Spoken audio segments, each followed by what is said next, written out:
உதிரத்தின் உறவோடு என்னை உறவாட விட்ட தாயே, முதிராத மொழியாலே முத்தமிழை நான் பேச முன்னின்று காப்பாய் நீயே. நற்றாயே தமிழ் தாயே, என் நாவில் வந்து நடம் புரிவாய் நீயே. எங்கேனும் பிழை இருந்தால் நீ பொறுப்பாய் இங்கு தாயே. தமிழுக்கும் தமிழர்களுக்கும் என் சிரம் தாழ்ந்த வணக்கங்களை முதற்கண் தெரிவித்து மகிழ்கிறேன். நல்ல கைதட்டுங்க, ஒன்றும் தப்பே இல்லை. நாம் அமர்ந்திருக்கிற இடம் விஜயதசமி இலக்கிய விழாவிற்கான மேடையிலே அமர்ந்து கைதட்டாமல் வேறு எங்கு கைதட்ட போகிறோம் என்பதை சிந்தித்து பாருங்கள். ஏன் இந்த கைதட்டலை பற்றி சொல்லுகிறேன் என்றால், அன்பிற்குரிய சுவைஞர்களே, ஒரு மனிதன் பிறக்கின்ற போது அவனுக்கு கிடைப்பது தாயினுடைய நாக்கிலிருந்து பிறக்கிற தாலாட்டு. அதே மனிதன் இந்த மண்ணை விட்டு நீங்குகிற பொழுது அவனுக்கு கிடைப்பது உற்றார் உறவினர்களினுடைய கண்களிலிருந்து வழிகிற நீராட்டு. எங்களை போன்ற மேடை கலைஞர்களை வாழ வைப்பது உங்கள் கைதட்டல் என்கிற பாராட்டு என்பதை சொல்லி, தமிழகத்தின் பல்வேறு பகுதிகளில் இருந்து நாங்கள் வருகை தந்தாலும் உங்கள் வீட்டு பிள்ளைகளைப் போல எங்களை ஏற்று உபசரித்துக் கொண்டிருக்கிற அத்தனை பேரின் திருவடிகளுக்கு மீண்டும் என் பணிந்த வணக்கங்களை சொல்லி, உண்மையாகவே நடுவரை பற்றி சொல்ல வேண்டும் என்று சொன்னால், பொற்குடத்திற்கு பொட்டு வைக்க தேவையில்லைம்பாங்க, பூக்கடைக்கு விளம்பரம் தேவையில்லைம்பாங்க, மகிழ்ச்சியான இடத்தில் வாழ்வதில் இல்லை வெற்றி, நாம் வாழும் இடத்தையே மகிழ்ச்சியாக மாற்றிக்கொள்வதுதான் உண்மையான வெற்றி அப்படின்னு சொன்னா, மேலை நாட்டில, குறிப்பா இங்கிலாந்து நாட்டிலே பிறந்த சார்லி சாப்ளின் சொன்ன வார்த்தை தான் எனக்கு நினைவிற்கு வருகிறது. அன்பிற்குரியவர்களே, நீ சிரித்துப்பார், உன் முகம் உனக்கு பிடிக்கும். நீ சிரித்துப்பார், உன் முகம் உனக்கு பிடிக்கும். மற்றவர்களை சிரிக்க வைத்துப்பார், உன் முகம் எல்லோருக்கும் பிடிக்கும் அப்படின்னு சொன்னா, எல்லோருக்கும் பிடிக்கும் முகத்திற்கு சொந்தக்காரர் உலக தமிழர்களின் நகைச்சுவை சொத்து அன்பு அண்ணன் மதுரை முத்து அவர்களுக்கு என்னுடைய பணிந்த வணக்கங்களை அன்போடு தெரிவித்து மகிழ்கிறேன். அன்னை கூட்டத்தை கூட்டிட்டீங்க, ஆமா, அதை கலைக்க வேண்டியது உங்க பொறுப்பு. என்ன அழகா அந்த மதுரை தமிழ், உண்மையாகவே எவ்வளவு அழகா பாண்டிய நாட்டு தமிழ் இன்றைக்கு காஞ்சி நாட்டு தொண்டை நாட்டு தமிழோடு கலந்திருக்கிறது என்றால் அதற்கே ஒரு நல்ல கைதட்டல் கொடுங்க. அண்ணே 9 மணி நேரம் பயணம் பண்ணி வந்ததா சொன்னீங்க. ஆமா. ஆனால் சத்தியமாக சொல்லுகிறேன், இந்த நிகழ்ச்சி முடிந்த பிறகு அந்த பயண களைப்பு உங்கள் உடலிலும் மனதிலும் துளி அளவு கூட இருக்காது. ஏன் தெரியுங்களா? பார்வையாளர்களின் கைதட்டல் ஒவ்வொன்றும் நம் களைப்பை போக்கக்கூடிய உற்சாக டானிக். அது எவ்வளவு அழகா கைதட்டி ரசிக்கிறாங்க. உண்மையிலுமே வாழ்வினுடைய பொற்காலம் அந்த காலமா இந்த காலமான ஒரு அழகான தலைப்பை கொடுத்திருக்கிறீர்கள். அந்த காலமேன்னு சொல்றதுக்காக, உண்மையை பேசுறதுக்காக 2 பேர் வந்திருக்கோம். ஆனால் பொய்யை தவிர நாங்கள் பேசுவது வேற எதுவும் இல்லைங்கிறத, ஆனா பொய்ய கூட உண்மை மாதிரியே பேசுறதுக்கு என் அன்பு சகோதரிகள் 2 பேர் வந்திருக்காங்க. நடுவர் அவர்களே, அந்த காலத்துக்கும் இந்த காலத்துக்கும் என்ன வித்தியாசம்? ஒரே ஒரு வார்த்தை நீங்க சொல்லிட்டீங்க, என்ன தமிழாசிரியர் அறிமுகப்படுத்தினீங்க. அதனாலேயே சொல்றேன், இன்னைக்கு எல்லாம் வாதியார் படுற பாடு பெரும்பாடு. நீங்க ஒரு காலத்துல ஆசிரியர்களிடத்துல குழந்தைகளை ஒப்படைச்சா பெத்தவங்க சொல்ற ஒரே வார்த்தை என்ன தெரியுங்களா? கண்ணை மட்டும் விட்டுருங்க, தோலை உரிச்சிருங்க. உண்மைனா கைதட்டுங்க. கண்ணை மட்டும் விட்டுருங்க, தோலை உரிச்சிருங்க. வாழைப்பழ கடை வச்சிருப்பாரு போல. வாத்தியார் என்ன கசாப்பு கடையை வச்சிருக்காரு? கண்ணை மட்டும் விட்டுட்டு குழந்தைகளை தோலை உரிக்கிறதுக்கு என்ன உட்பொருள் தெரியுங்களா? என் மகனுடைய மகளுடைய அறிவு கண்களை திறந்து விட்டு அறியாமை என்கிற தோலை உரித்து விடுங்கள் என்பதை சூசகமாக ஒவ்வொரு பெத்தவங்களும் ஆசிரியர்கிட்ட சொன்னாங்க. இன்னைக்கு நான் வேதனையோட இந்த மேடையில் பதிவு செய்கிறேன். நடுவர் அவர்களே, ஆசிரியர் அடித்தால் ஒரு காலத்துல, அந்த காலத்துல வீட்டுல கூட போய் சொல்ல மாட்டோம் சார். ஏன் சொல்லுங்க பாப்போம்? சொன்னா வீட்டுல 2 அடி விழும். வாத்தியார் அடிக்கிற அளவுக்கு நீ என்னடா பண்ணேன்னு அங்க 2 விழும். உண்மையா இல்லையா ஐயா? ஆனா இன்றைக்கு மன வேதனையோடு இந்த இலக்கிய மேடையில் பதிவு செய்கிறேன். ஆசிரியர் அடித்தால் ஏன் என்று கேள்வி கேட்காத காலகட்டத்தில் நான் மாணவனாக இருந்தேன். இன்றைக்கு ஆசிரியரையே அடித்தால் ஏன் என்று கேள்வி கேட்காத காலகட்டத்தில் நான் ஆசிரியராக இருக்கிறேன். அப்படின்னா இந்த காலம் பொற்காலமா போதாத காலமான்னு நீங்களே முடிவு பண்ணுங்க. நீங்க பேசுன எனக்கு ஒரு விஷயம் நல்லா தெளிவா புரிஞ்சிச்சு சார். சொல்லுங்க. நீங்க சற்று அடி வாங்கியிருக்கீங்க. நான்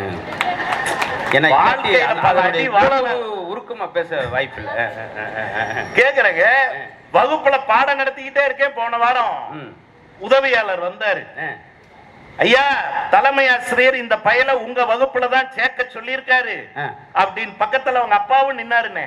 சரி, அப்பாவோட பிள்ளை வந்திருக்கான், மரியாதையை சொல்லி கொடுக்கணும்னு சொல்லி நீங்க வேற எங்க கொங்கு நாட்டு பெருமையை சொன்னீங்க. சாதாரண பெருமை இல்ல நடுவர் அவர்களே. எங்க கோயம்புத்தூர்காரங்க 2 பேரும் மிலிட்டரிக்கு போனாங்க. சரி, போனவங்க 2 நாள்ல திரும்பி வந்துட்டான் வீட்டுக்கு. நான் கேட்டேன், ஏப்பா மிலிட்டரிக்கு போனா 1 வருஷம் 2 வருஷம் ட்ரைனிங் கொடுத்து எல்லாம் கொஞ்சம் முடிச்சுதானே லீவு கொடுப்பாங்க, நீ என்ன 2 நாள்ல வந்துட்டேன்னு ஒரே ஒரு வார்த்தை சொன்னா. அங்கெல்லாம் மரியாதையே இல்லைங்கண்ணா. மிலிட்டரியில என்னடா மரியாதை இல்லைங்கிற, அட்டென்ஷன்ங்கிறான், ஸ்டாண்டர்ட் டீஸ்கறான், எபவுட்ங்கறான். மிலிட்டரியில அப்படித்தாண்டா சொல்லுவாங்க, அதுல என்னடா பிரச்சனை? என்ன நம்ம ஊரு கோயம்புத்தூருங்கன்னா மரியாதையா சொல்லணும்னா எப்பறான்னு அட்டென்ஷனுங்கோ, ஸ்டாண்டர்ட் டீஸ்ங்கோ, எபவுட்டுங்கோ, துப்பாக்கி எடுங்கோ, சுடுங்கோங்கோன்னு சொல்லணுமா? இவன் எந்த ஜென்மத்துல மிலிட்டரியில போய் ட்ரைனிங் எடுக்க போறான்? அதை விட சார் 16 தடவை ஒரு ஆளை சுட்டுருக்காங்க, அவர் மேல குண்டே படல. சரிண்ணே, இத்தனை தடவை சுட்டு ஏன் மேல படலன்னா அவர் பேரே சுடல சார். சரி, அப்ப பாருங்க இது மாதிரி சார், இந்த கைதட்டல் பத்தாது, இந்த ஜோக்குக்கு நல்லா ஒரு கைதட்டல் கொடுங்க. உண்மை அதுல அங்க ஒரு ஆள் பாக்குறேன், இதை மதுரையில இருந்து தூக்கிட்டு வந்திருக்கேன் பாருங்க, சொடலை மறக்காம. இதெல்லாம் திருச்சிலே அங்க கீழே ஓட்டு வந்திருக்கலாம். பையன் அப்பாவோட வந்திருக்கானேன்னு சொல்லிட்டு, அண்ணே ஒண்ணு இல்லண்ணே, வணக்கம் தம்பின்னு. சரி, ஏதாவது தப்பாண்ணே? ஒண்ணுமில்ல ஒண்ணுமில்ல. திருப்பி அவன் எனக்கு என்ன சொல்லணும்? வணக்கம் ஐயா சொல்லணும். சொன்னா பாருங்க, வணக்கம் ஐயான்னா. அது வணக்கம் ஐயா இல்லடா, வணக்கம் ஐயாடாங்கிற, அதான் வணக்கம் ஐயா அப்படின்னா. மறுபடியும் சொல்றேன் தம்பி, அது வணக்கம் ஐயாடாங்கிற, வணக்கம் ஐயான்னா. கடுப்பாச்சு. அவங்க அப்பாவை பார்த்து கேட்டேன், என்ன சார் புள்ள வளர்த்திருக்கீங்க, வணக்கம் ஐயான்னு சொன்னா வழக்கம் ஐயா வழக்கம் ஐயாங்கிறான்னு. அவங்க அப்பா ஒரே ஒரு வார்த்தை தாங்க சொன்னாரு, எங்க பழக்க வழக்கமே அப்படிதாங்க சார் அப்படின்னாரு. எந்த ஊர்ல இருந்து வந்திருக்கீங்க? என்ன கயக்கங்கய்யான்னாரு. இங்க எதுக்கையா வந்திருக்கீங்கன்னா பயக்கங்கய்யான்னாரு. புரியுதுங்களா? எங்க பழக்க வழக்கமே அதுதான். இங்க நாங்க வந்த காரணம் பிழைக்க, எங்க சொந்த ஊர் கிழக்கன்னா. அன்பிற்குரிய தாய்மார்களே, இந்த இலக்கிய விழாவில் சங்கமித்திருக்கிற தாய்மார்களே, உங்கள் பாதம் பட்டு கேட்டுக்கொள்கிறேன். என்ன தெரியுங்களா? தயவு செய்து உங்கள் குழந்தைகளை தாய்மொழியில் படிக்க அனுமதியுங்கள். ஏன் தெரியுங்களா? எந்த குழந்தை தாய் மொழி மீது பற்று கொண்டிருக்கிறதோ அந்த குழந்தைக்குத்தான் பெற்ற தாயின் மீதும் இந்த பாரத நாட்டின் மீதும் பற்று வரும் என்பதை தயவு செய்து மறந்து விடாதீர்கள். இன்னைக்கு தாய் மொழியை சொல்லிக் கொடுக்குவதற்கு எத்தனை பெற்றோர்கள் என்னை துணிவா இருக்காங்க. சரி, இது ஒரு பக்கம் இருக்கு. அந்த காலத்துல இன்னும் சொல்ல நடுவர் அவர்களே, அந்த காலத்துக்கும் இந்த காலத்துக்கும் ஒரே ஒரு விஷயம் என்ன தெரியுங்களா? வேலை செஞ்சு வீட்டுக்கு வந்து சந்தோஷமா தூங்குனது எத்தனை நாளைக்கு முன்னாடின்னு கொஞ்சம் யோசிச்சு பாருங்க சார். செய்கிற வேலையிலேயே அவ்வளவு மன நிறைவு இருந்ததுங்க.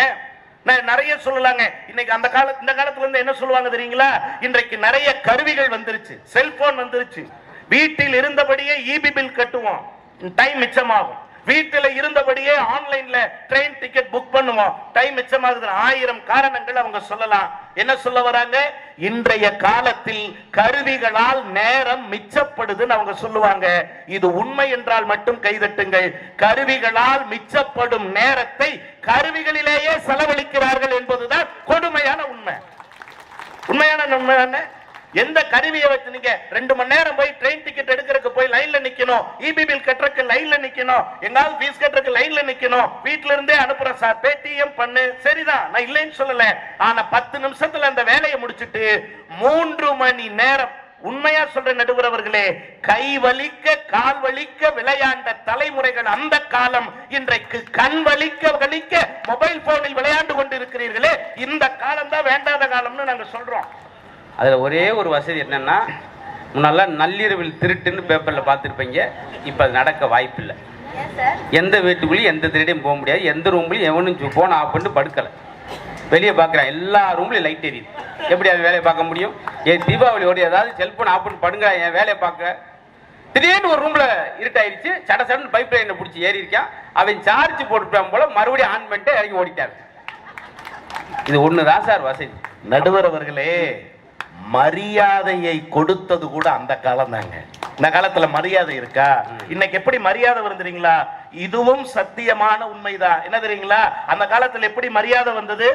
மதுரை முத்த அண்ணன் வந்திருக்காங்க, ஐயா சுந்தரம் ஐயா வந்திருக்காங்க, பெரியவங்க வந்திருக்காங்க, மாமா வந்திருக்காங்க, அத்தை வந்திருக்காங்க, இப்படின்னு வயதை பொறுத்து மரியாதை வந்தது அந்த காலம்.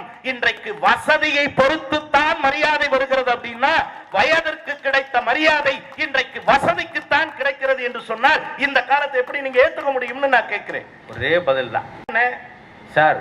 ஒரு ஊர்ல தாசில்தார் விட்டு நாய்க்குட்டி இறந்து போச்சு. ஊர்ல இருக்க 2000 பேர் விசாரிக்கிறான். ஐயோ ஒவ்வொன்னு குலைக்குமேன்றான் ஒருத்தன். இப்ப நாய் ஒவ்வொன்னு தான் குலைக்கும். என்ன காரணம்? தாசில்தார் விட்டு நாய். அடுத்த வாரம் தாசில்தாரே செத்து போயிட்டார், ஒரு நாய் அந்த பக்கம் வரல. அதைத்தான் சொல்றேன், எல்லாமே வசதி நோக்கி வருது. நடுவர் அவர்களே, வாசல்ல பையன் சொன்னா அப்பாட்ட, அப்பா வாசல்ல குப்பைக்காரர் வந்திருக்கிறார். இந்த குப்பை அள்ளி செல்லுகிற மனிதர் இருப்பாரு, அந்த அற்புதமான தூய்மை பணியாளர், அவர் வந்திருக்காருங்கிறத ஏளனமா சொல்றான் இந்த கால பிள்ளை. என்ன அப்பா வாசல்ல குப்பைக்காரர் வந்திருக்கார்.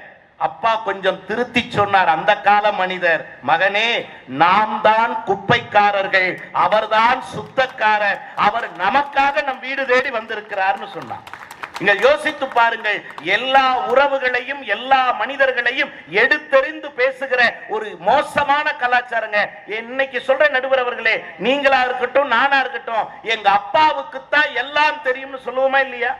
இன்னைக்கு நம்ம பிள்ளைகிட்ட போய் கேட்டு பாருங்க, எங்க அப்பாவுக்கு என்ன தெரியுங்கிறான். உண்மையா இல்லையா?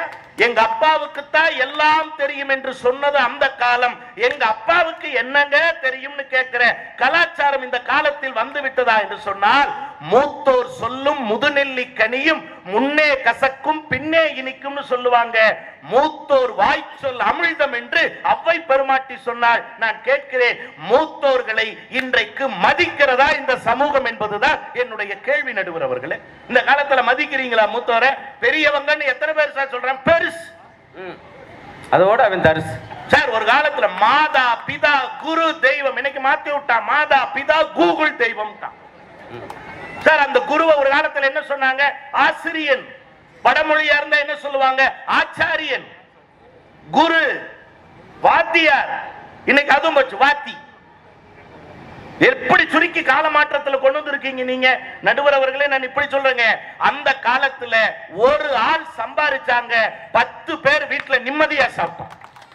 ஒரு ஆள் சம்பாரிச்சு 10 பேர் வீட்டுல நிம்மதியா சாப்பிட்டோம். ஆனா இன்றைக்கு வீட்டில் இருக்கிற 10 பேரும் ஓடிக்கிட்டு இருக்கிறோம், ஒருத்தர் கூட நிம்மதியா சாப்பிட முடியலன்னு சொன்னா இந்த காலம் என்ன நடுவர் அவர்களே பொற்காலமாக இருந்து விட முடியும்? அந்த காலத்துல கை நிறைய காசு கொண்டு போனோம்னா பை நிறைய பொருள் வாங்கிட்டு வரலாங்க, பெரியவங்களுக்கு தெரியும். ஆனா இன்றைக்கு பை நிறைய காசு கொண்டு போனா கூட கை நிறைய கூட பொருள் வாங்க முடியாத ஒரு அவல நிலை இருக்கிறது. அப்படின்னு சொன்னா என்றைக்கு கேரி பேக்ல பொருள் வாங்க ஆரம்பிச்சோமோ அன்றைக்கே நம் ஆரோக்கியத்தை தொலைத்து விட்டோம் என்பதுதான் சத்தியமான உண்மை. நான் மனவேதனையோட சொல்றேங்க. இன்னைக்கு நீங்க வெளியில என்ஹெச் ரோட்ல டிராவல் பண்ணும்போது போய் பாருங்க, எல்லா மைதானங்களிலும் காடுகளிலும் எது நிறைஞ்சிருக்கு தெரியுங்களா? Carry bag. ஏன் தெரியுங்களா? இந்த கால தலைமுறையிட்ட போய் ஒரு துணிப்பைய கொடுத்து போய் மளிகை கடையில் அதை வாங்கிட்டு வர வரமாட்டான், ஏன்னா அது கேவலம்ங்கிறான். நான் மீண்டும் சொல்லுகிறேன், ஒரு காலத்தில் குப்பைன்னு சொன்னா எல்லாம் இருக்கும், ஆனால் இன்றைக்கு குப்பை என்றால் வெறும் கேரி பேக் நெகிழிப்பைகள் தான் இருக்கிறது. அப்படின்னு சொன்னா மண்மகளை மலடியாக்கி கொண்டிருக்கிற இந்த காலம் எப்படி நடுவர் அவர்களே பொற்காலமாக இருந்து விட முடியும்? நான் நிறைவாக இப்படி சொல்லி நிறைவு செய்கிறேன். என்ன தெரியுங்களா? இந்த உலகத்துல வாழ்க்கையில எதை எடுத்து செல்ல போகிறோம்? எல்லாருக்கும் எல்லாவற்றையும் கொடுத்து செல்வோம் என வாழ்ந்த மனிதர்கள் அந்த காலங்க. வாரியார் சாமிகளை பத்தி சொன்னீங்களே, இந்த உலகத்தில் பக்தி கருத்துக்களையும் தத்துவ கருத்துக்களையும் வேதாந்த கருத்துக்களையும் சித்தாந்த கருத்துக்களையும் யார் வாரி யார் கொடுத்தது என்றால் நம் வாரியார் கொடுத்தது என்று சொல்லுகிற அளவுக்கு எளிமையாக நீங்க சொன்னீங்க கோபிச்செட்டிப்பாளையம்னு. எங்கள் கோபிச்செட்டிப்பாளையத்துல சீதா திருமண மண்டபத்துலனே உங்களை மாதிரி ஐயா பேசிட்டு இருப்பாரு இப்படி நாற்காலியில உட்கார்ந்து. இந்த மாதிரி முன்வரிசையில சின்ன பையனை உட்கார்ந்து நான் கேட்டிருக்கேன். கேட்கும் போது ஒரே ஒரு வார்த்தை, ஏதாவது ஒரு கேள்வி கேட்டா பதில் சொல்லிட்டா அப்பவே பரிசு கொடுப்பாருங்க சுவாமி. என்ன தெரியுங்களா, ஆப்பிள் பழத்தை தூக்கி போட்டு கேமராமேன ஒரு பார்வை, எங்களை ஒரு பார்வை பார்த்துட்டு ஒரே வார்த்தை, இன்னைக்கெல்லாம் வரக்கூடிய சினிமாக்கள்ல டபுள் மீனிங், இரட்டை அர்த்தங்கள்னு எதையோ அசிங்கப்படுத்துறீங்களே, ஒரே ஒரு விஷயத்துல இரட்டை அர்த்தத்தில் எப்படி சொன்னாரு தெரியுங்களா, எனக்கும் புரியணும் போட்டோகிராஃபருக்கும் புரியணும். பழத்தை எடுத்து எனக்கு கொடுக்கிறாரு, போட்டோகிராஃபரையும் பார்த்து சொல்றாரு போட்டா பிடி,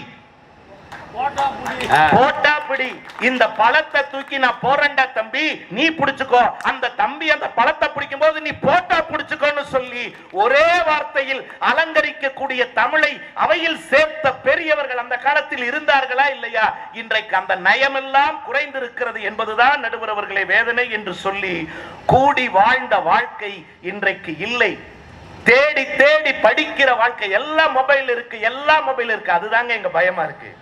எல்லா மொபைலில் கிடைத்து விடும் என்றால் அடுத்த தலைமுறையை நோக்கி சொல்லுங்கள்.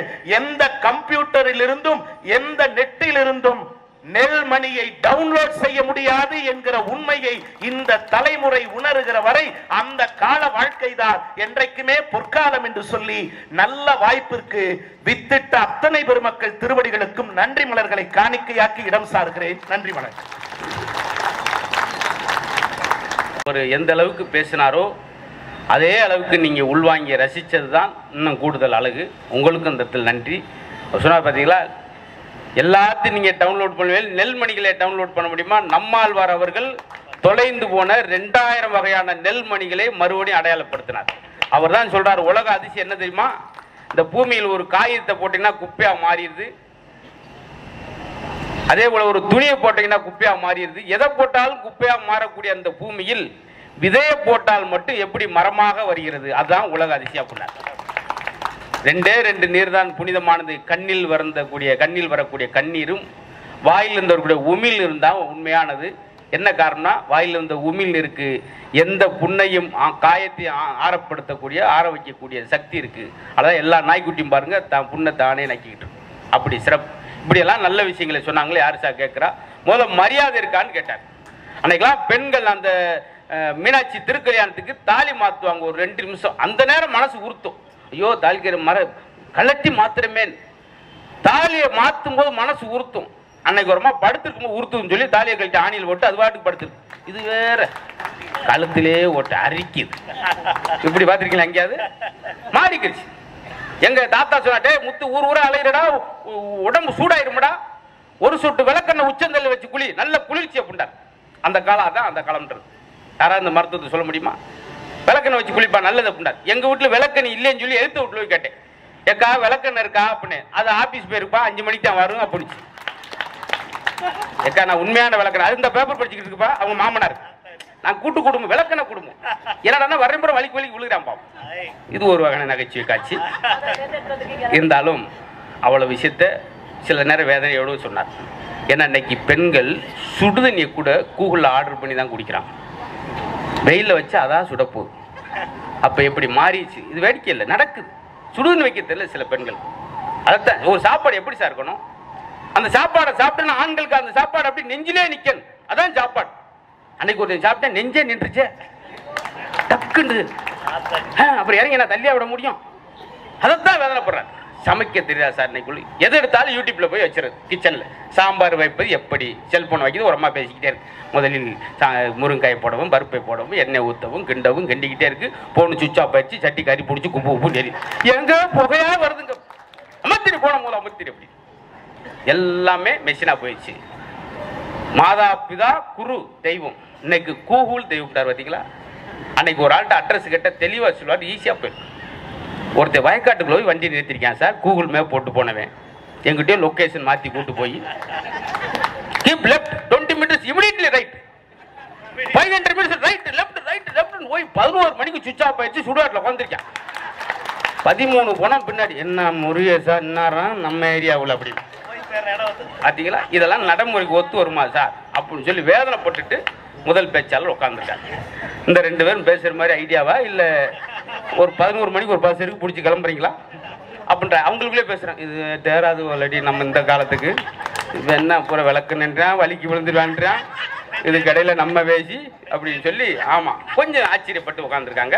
காரணம் உண்மையிலே அன்னபாரதி வீட்டுக்காரர் போன தீபாவளிக்கு இவ்வளவு ஒரு கட்டு போட்டு வாசல்ல உட்கார்ந்தார். என்னென்ன தீபாவளிமா இவ்வளவு ஒரு கட்டு அவ செஞ்ச அதிர்ஷ்டம் ஒன்று தலையில விழுந்துருச்சு தம்பி. 16 தையல் 10 ஆம் போட்டு வந்து உட்காந்து அப்படின்னா அதிர்ஷ்டம் பாருங்க. அதுலயும் பெருமை அன்னைக்குள்ள பெண்கள் இந்த காலத்துல ஏங்க இட்லி வச்சிருக்கேன், இட்லிக்கு என்ன வைக்க ஒரு சுத்தியல் ஒன்று வைடி முதல்ல 2ஆ உடைச்சிக்கிறேன் போயிடுச்சே. உணவு அதுக்கு பதில் சமையல் கலை அப்படின்னாங்க. இன்னைக்கு சமையல் கொலையாயிருது. தேனி பக்கத்தில் காட்டுக்குள்ளே வேலைக்கு போனோன்னு புலி கடிச்சிச்சு சார். மரத்தில் ஏறி காம்பவுண்டில் கூச்சி வந்துட்டேன். 5 மணிக்கு பொழைச்சிட்டான். புலி கடிச்சவன் பொழைச்சிட்டான். 8 மணிக்கு பொண்டாட்டி வச்ச புளிக்குழம்பு சாப்பிட்டு செத்து போயிட்டானே சார். அதைத்தான் அவர் வேதனை பெறாரு. ஆமாம் அப்படின்னா ஆச்சரியப்பாருங்க. இதுதான் விஷயம்.